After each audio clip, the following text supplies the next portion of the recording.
The year 2000 was approaching. As the internet would start to take over and computers would get more and more powerful, this wave of sudden changes to the world people used to live in sparked both excitement and uncertainty about what was coming next. Y2K futurism is a phenomenon that became a part of the whole generation, as people were trying to look into the future and predict how it will possibly look. It inspired a whole era of entertainment media, giving birth to a whole bunch of content with each one trying to capture that same vision of tomorrow. But within this broad Y2K movement, eventually some smaller aesthetics would emerge, surely borrowing something from the initial movement, yet evolving and providing a whole new vision. Today, we'll take a look into some aesthetics like these that you may or may not be familiar with. Some of them are more popular than the others. They may have even become the face of their whole respective era, but no matter how big or small, each one of these shows just how diverse the design and aesthetics were back then. And that's pretty interesting to look at.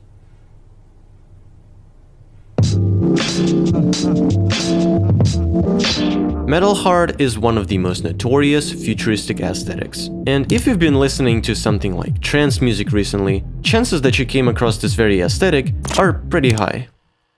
As with any other aesthetic, it has its own unique theme, a combination of elements that create a certain look and feel.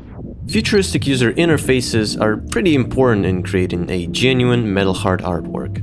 It could include anything from the cryptic texts to some random lines, 2D shapes, and grids. It's like you were given this futuristic helmet of some sorts and you can see what no one else can. I think it's kinda cool. Another important element of this aesthetic are those weirdly deformed 3D shapes, usually covered in either chrome or metallic textures so it appears more glossy and futuristic. And in comparison with other aesthetics, Metalheart tends to have more of a darker theme, not really seeming to focus on showing people, but rather these abstract shapes and patterns, making it feel like a surreal mechanical dreamscape, so to say. In 2001, a book titled Metalheart was released, showcasing a complete catalog of works by Andreas Lindholm and Anders Rönnblom, and later this title would be adopted as the actual name of the aesthetic. It was also a time when people all over the internet were obsessed with user customization. And as you would expect, Metalheart would become a very popular aesthetic to go and customize their operating system with. Not only that, but different websites and forums would also incorporate that. To this day, you can still see people recreating this old aesthetic. In my case, I see it a lot when searching for some cool trance music on SoundCloud. And if you want to look into more of the Metalheart stuff, you should definitely pay a visit to websites like deathcore.com or DeviantArt. Otherwise, just listen to more trance.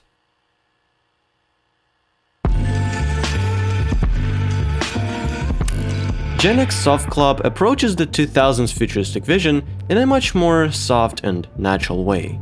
No excessive and crazy shapes thrown around, but instead it's a simple and very peaceful composition. This aesthetic loves to use places like airports, metro stations, or some random cityscapes to emphasize its urbanistic and down-to-earth nature. All that is usually combined with cold and muted color schemes, so you feel at some sort of ease when you look at the examples of this aesthetic. It is seen as rather minimalistic, which you can also observe in the usage of text. It's very limited and simple, with Helvetica font being pretty much the face of this whole movement.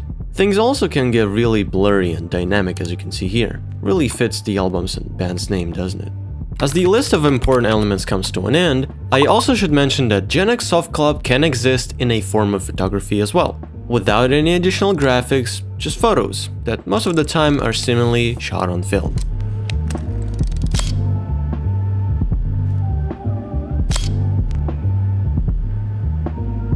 I will leave a link for the board that contains a lot of examples for this aesthetic, so if you think that's your cup of tea, feel free to go down into the description and explore.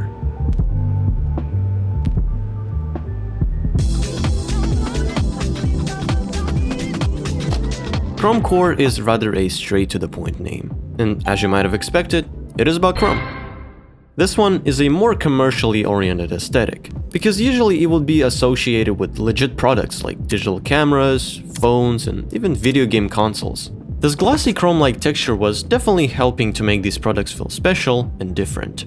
just like with the Samsung phone, that for a second was the first phone to have MP3 playback capabilities. Truly something from the future, and its design perfectly complemented that. Digital cameras from that era also leaned into all this chrome aesthetic, and they're easily my favorite representation of it. Maybe because I like their designs and how compact they were, or just because I own one of them, but who knows. Anyway, there's really nothing more to add. Pretty simple, though really stylish aesthetic. Everything is chrome in the future. Oh my.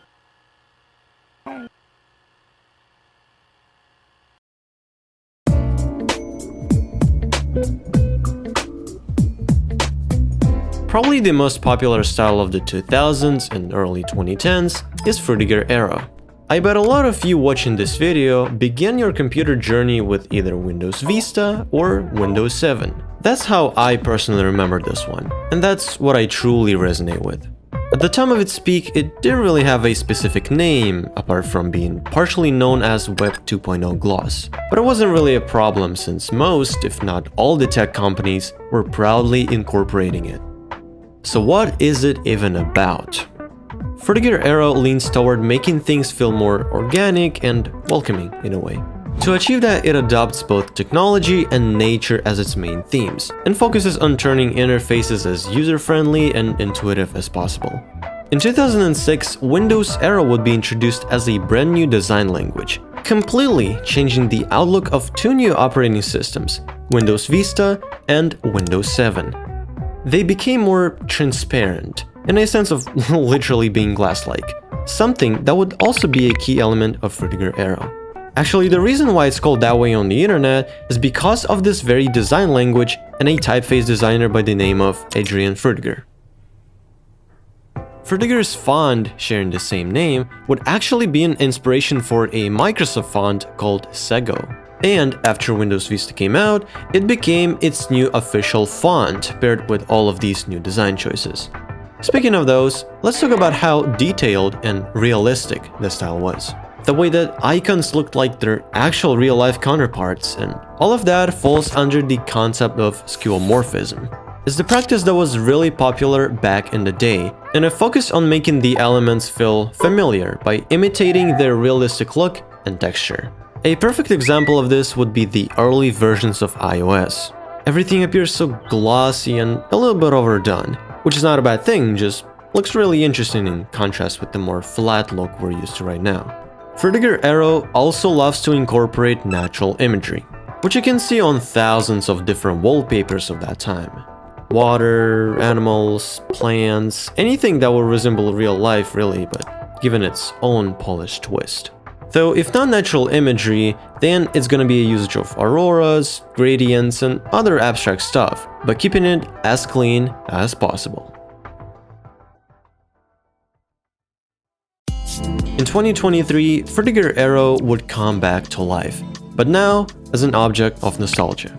People would once again look back at the more simple times and build those time machines, usually in a form of YouTube playlists. It's a very interesting trend to observe. And I find it really awesome that it has like home for so many people all around the internet. It was really cool to look back at all of those different aesthetics. And if you like this sort of nostalgia trip, let me know by liking this video and subscribing. It means a lot to me, and you can make me happier by simply clicking those buttons.